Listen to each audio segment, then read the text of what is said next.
Kaduhereye mu gikombe cy'amahoro murabizi ko ku munsi w'ejo abavandimwe Thierry Benga na Abraham babigarutseho ku mikino yagiye iba aho ekipe ya Bugesera Football Club yaje kubinganya n'amagaju ubusa ku busa umukino ubanza kandi mwibuke ko ekipe y'amagaju yari yatsinze ibitego bibiri ku gitego kimwe amagaju ubwo urumvikana ko amagaju ahise akomeza ku bitego bibiri ku gitego kimwe urumva ko yamaze kugira muri kimwe cya kane rwose Mukura yarayitsinze kandi nayo inari igitego kimwe kuri kubusa ni umukino ubanza nubwo ekipe ya Mukura yatsinze igitego kimwe kubusa Mukura hise igera muri kimwe cya kane ku bitego bibiri kubusa murabizi cyane ni ekipe ya Gasogi United ekipe ya Gasogi United murabizi neza cyane bitewe n'uburyo iba imeze cyangwa se na perezida w'ikipe ya Gasogi United bwana Kenisi akomeza kugenda avuga ibintu byinshi bitandukanye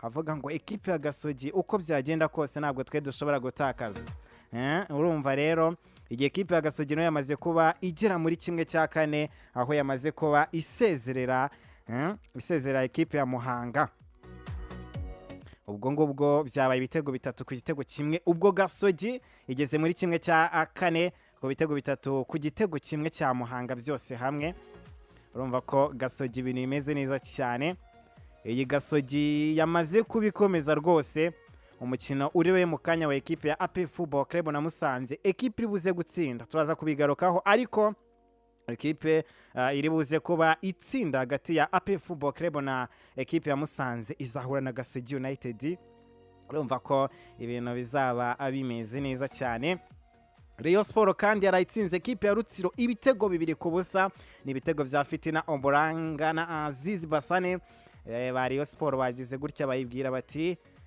nawe ugomba kugira muri kimwe cya kane aho umutoza wa ekipe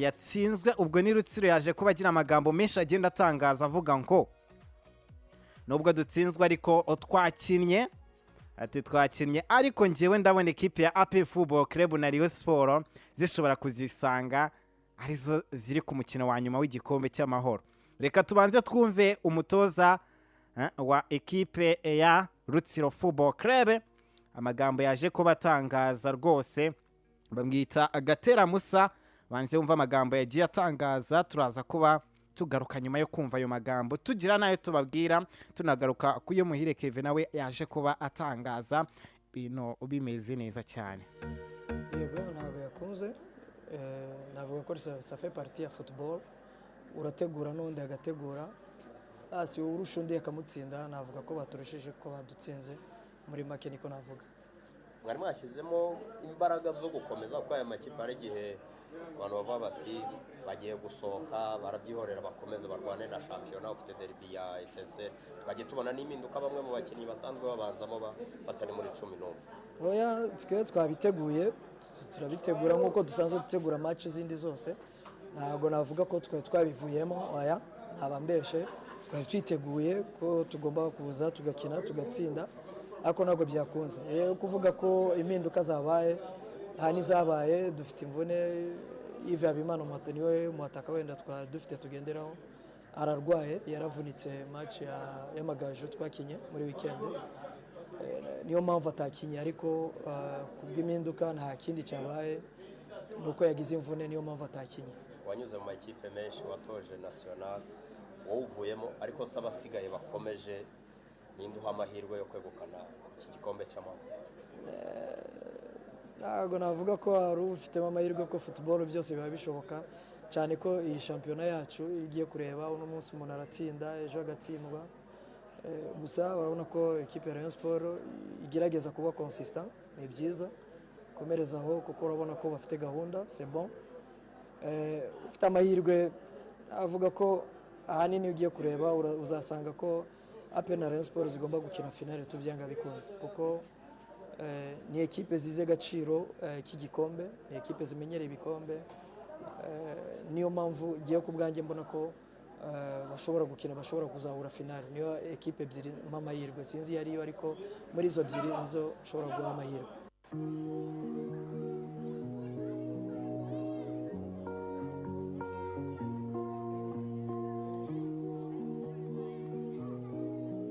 uramwumva neza cyane ati njyewe ndabona ekipe ya AP Football Club na ekipe ya Rayon Sport arizo amahirwe yo kugera ku mukino wa nyuma. Uwo ni umutoza wa ekipe ya Rutsiro nibyo yaje kubatangaza nyuma yo gutsindwa rwose, nyuma yo kuba atisanze muri kimwe cya kane cy'igikombe cy'amahoro. Ariko kapiteni wa ekipe ya Rayon Sport Muri Kevin we yaje kugira byinshi agenda atangaza nyuma y'uyu mukino, aho yaje kugenda akomoza ku mvune ye, aza no gukomoza ku mutoza Ayabonga bamaze kubagaruka muri Rayon Sport. Ese Muri Kevin yavuze biki? Reka tubanze tubyumve mu kanya gato cyane, imite nza atuganira ibintu ubimeze neza cyane.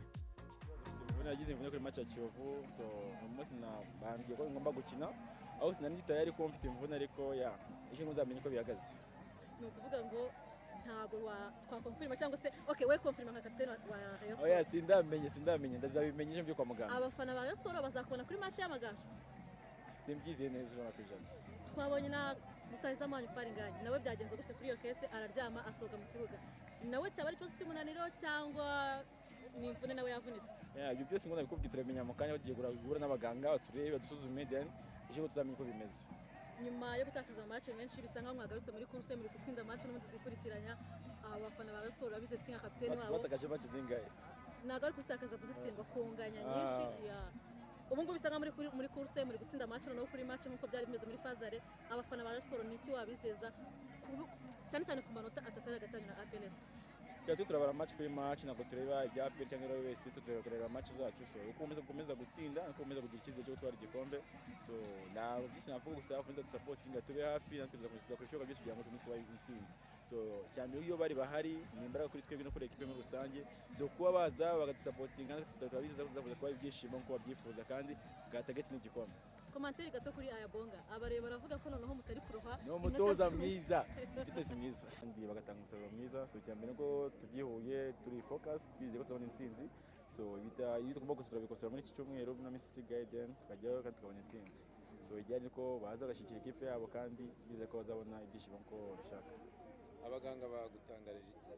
Ngiye guhura mu kanya ikipe y'igihugu nayo iraza. Yamusiri n'igiti namusiri ni cyumweru kimwe cyangwa ibyumweru bibiri ukagura garutse, so ngiye guhura nabo then baraza kumbwira uko bimeze. Yego ntabwo yakunze, navuga ko ça fait partie ya football.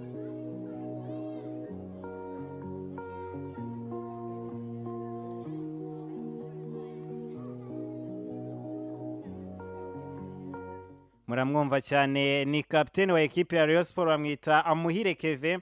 Yaje kuba rwose anava mu kibuga kubera ikibazo cy'imvune yagize mu ivi, aho yaje kuba aho umwanya Biramahire Abedi nabwo biratangazwa niba azaba hari ku mukino w'amagaju uzaba muri weekend. Uyu Muri Kevin rwose mu magambo ye mwumvishe arakubwira ngo Ayabonga n'umutoza mwiza. Nta bintu byinshi byo gutangaza kuko njyewe ndabizi Ayabonga ni umusore udutoza neza cyane mu bintu bijyanye no kuba atwongera fitness, ibintu bimeze neza cyane. Uwo ni Muri Kevin twumvaga rero nyuma yaho ekipe ya Rayon Sport imaze kuba igera muri kimwe cya kane. Igomba gutegereza muri ekipe menshi atandukanye rwose, tukaza kuba tureba ko izitwara neza ikaza kuba igira finale. Muri Kevin rero yamaze kuba atangaza ko ntabwo abizi neza ko azakina umukino bafitanye n'amagaju muri weekend bitewe nuko ataravugana n'umuganga we kabisa kugira ngo aze kuba agira byinshi amutangariza. Iyo ni ekipe ya Rayon Sport rwose twari turi kuganiraho, yamaze kuba igera muri kimwe cya kane, aho itegereje andi ma ekipe agomba kwigaragaza, ibintu bikaza kuba bigenda neza cyane. Undi mukino ni umukino uri we ku isaha 12:00, no mukino navuga ko ukomeye cyane hano mu Rwanda, aho abantu benshi bategereje uyu mukino cyane. Abantu benshi barakubwira bati uyu mukino turawutegereje cyane rwose ku isaha 12:00. Ni ekipe ya AP Football Club igomba kubikina na ekipe ya Musanze. Uyu mukino abakunzi b'ekipe ya AP Football Club murabona muri buze gusezerera Musanze cyangwa ekipe ya AP iraza kubigorwa? Mwibuke ko ekipe ya AP Football Club niramuka isezereye Musanze iraza guhura na ekipe ya Gasogi United yamaze kuba igerayo mu ijoro ryakeye. ese ndaza kuba mbabaza ikibazo kigira kiti ese murabizi ko ekipe ya Gasogi United umwaka washize niyo yari yafashe ekipe ya AP Football Club iza kubisezera muri imikino y'igikombe cy'amahoro. Ese mufite amahirwe ko muza gusezera ekipe ya Musanze ubundi mukongera mugorana ekipe ya Gasogi mukaza kwa mwihura cyangwa n'ubundi biraza gukomeza kugorana? Niko ibintu bimeze cyane ku isaha saa 12 ekipe ya AP Football Club iraza kuba ayigaragaza. Abakinnyi ba ekipe ya AP Football Club barimo uwitwa Richmond Lamptey ndetse n'uwitwa Nibizi Ramazani. Ntabwo bifashishijwe ku mukino uheruka wa ekipe ya AP Football Club. Abakinnyi b'ikipe rero uwitwa Richmond Lamptey na Nibizi Ramazani baje kuba bagaragara mu myitozo ekipe ya AP Football Club yakoze ku munsi w'ejo. Urumva neza cyane ko ekipe ya AP Football Club Richmond Lamptey ashobora kuza kuba hari rwose kuri uyu munsi ku isaha saa 12 bagira gutya bakigaragaza kuri ekipe ya Musanze Football Club. Sinzi ukuntu bimeze, sinzi riba icyo kintu rwose biri buze kuba bigenda neza cyane bitewe nuko abasore ba ekipe ya AP Football Club murabizi neza cyane. Umusore bamwita Mamadusi yagize gutya afata ekipe ya AS Kigali arayitsinda maze kuyitsinda rwose. Mamadusi aravuga ngo njyewe ubundi ninjye ekipe ya AP Football Club yaba ishaka igihe cyose. Ariko ntabwo ari Mamadusi gusa ahubwo witwa Jibril Watara. Uyu Jibril Watara umutoza Darkonovic akimara kumubona ageze hano mu Rwanda aravuze ngo njyewe mu mwanya. Abantu batemera ko uyu Jibril Watara ari umukinnyi mwiza, njyewe muze kuba moma igihe kabisa ndaza kuba mbereka ko Jibril Watara ari umukinnyi mwiza cyane ushobora kuzafasha ekipe ya AP Football Club.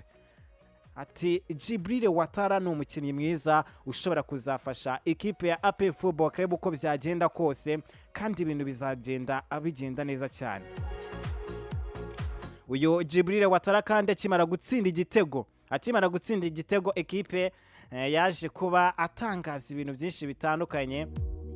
Uyu Jibril Watara avuze ati iki gitego nsinze nicyo gitego nishimiye cyane. Ati nicyo gitego nishimiye cyane kabisa rwose. Ndumva nishimye kuba ndi muri ekipe ya AP Football Club kandi ibyiza biri imbere. Ndizera ko ubu ngubu igihe cyanjye kigeze. Abakunzi b'ekipe ya AP Football Club bagiye kubabona ibintu byiza cyane mbazaniye. Tugiye kuba twigaragaza cyane. Ekipe ya Sport yo iravuga ngo ese ko hasigayemo amanota 3 biraza kuba bigenda bite? Ekipe ya AP Football Club ije gutya ibintu biraza kuba bigenda bite ko mbona yakaniye? Birumvikana neza cyane byari ibitego bimeze neza cyane by'uwitwa Mamadusi n'uwitwa Jibril Watara. Umusore Darkonovic yavuze ngo wowe ndagufite kandi abakunzi b'ekipe ya AP Football Club bazagira bemere ko uri umukinnyi mwiza cyane.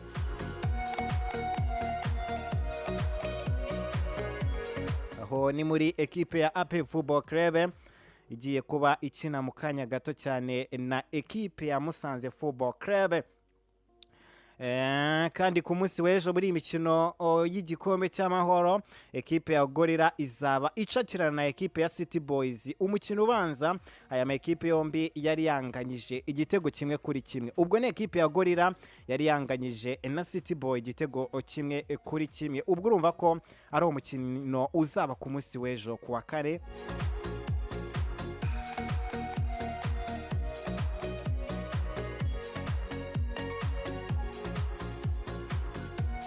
Kandi icyo twakubwira narimaze kubwira ko ekipe ya Rayon Sport rwose izagira gutya ikajya gukina na ekipe y'Amagaju. Murabizi ko aya ma ekipe twita ko ari ama ekipe adafite ubushobozi buri hejuru cyane bitewe n'ama ekipe ya AP Football Club cyangwa Rayon Sport. Iyi ekipe y'Amagaju murabizi ko ifitanye umukino na ekipe ya Rayon Sport muri weekend. Iyi ekipe y'Amagaju rero yamaze kuba ishyira hanze ibiciro rwose. Yamaze kuba ishyira hanze amatike mu mukino uzabahuza na ekipe ya Rayon Sport muri weekend, aho amatike ari itike y'ibihumbi 3, y'ibihumbi 5 n'iy'ibihumbi 10 ndetse n'iy'ibihumbi 20. aho ni ku munsi ushaka kugura itike wenda nk'uyu munsi ariko bitaragera ku munsi nyirizina w'umukino, icyo gihe urishyura 3,000 niba ariyo ufite, cyangwa wicare mu mwanya 5,000 cyangwa 10,000 cyangwa umwanya 20,000. ariko mu gihe rero umukino uzaba wegereje twamaze kugera ku munsi umukino uri buze kububeraho rwose, itike y'ibihumbi 3 izaba iri kugura 5,000, mu gihe itike y'ibihumbi 5 izaba iri kugura ibihumbi 7, ya tike utaguze ibihumbi 10 izaba agiye ku 15, itike yari ibihumbi 20 rwose kuri uwo munsi w'umukino izaba iri kugura ibihumbi 30. Murumva ko ekipe rwose y'amagaju yamaze kuba igira gutya ikamena hasi ibiciro rwose abantu ngo mujye kugura amatike, ibintu bize kuba bigenda neza cyane. Ekipe y'igihugu y'Amavubi cyangwa y'abagore ikomeje imyitozo, aho kuri uyu wa gatanu izakira ekipe ya Misiri mu gushaka itike y'igikombe cya Afurika. Ni mu gihe umukino wo kwishyura uzabera Ismailia ni mu Misiri ku itariki ya 25 z'ukwezi kwa kabiri uyu mwaka 2025. Rwose banyarwandakazi, icyo twabasaba ku munsi wo kwa gatanu mujye gushyigikira ekipe y'igihugu y'abagore, kuko iri gukora imyitozo cyane, irifuza kuba yatsinda ekipe ya Misiri. Mu myitozo bari gukora cyane wabona ko bari kubakoresha rwose, bafite icyizere ko uko byagenda kose bashobora kuzatsinda ekipe ya Misiri ku munsi wo kwa gatanu rwose. Ababishoboye bazabe bagera kuri Kigali Pele rwose baze kuba bakurikira umukino wa ekipe y'igihugu Amavubi y'abagore ikina na ekipe y'igihugu ya Misiri. Ndi ku munsi wo kuwa gatanu rwose muze kuba mwigaragaza ibintu bimeze neza cyane, ibintu biraza kuba bigenda neza cyane cyane cyane kabisa. Mwebwe muze kuba muhari cyane, muze kuba muhari ibintu bimeze neza cyane, mujye gushyigikira ekipe y'igihugu y'Amavubi.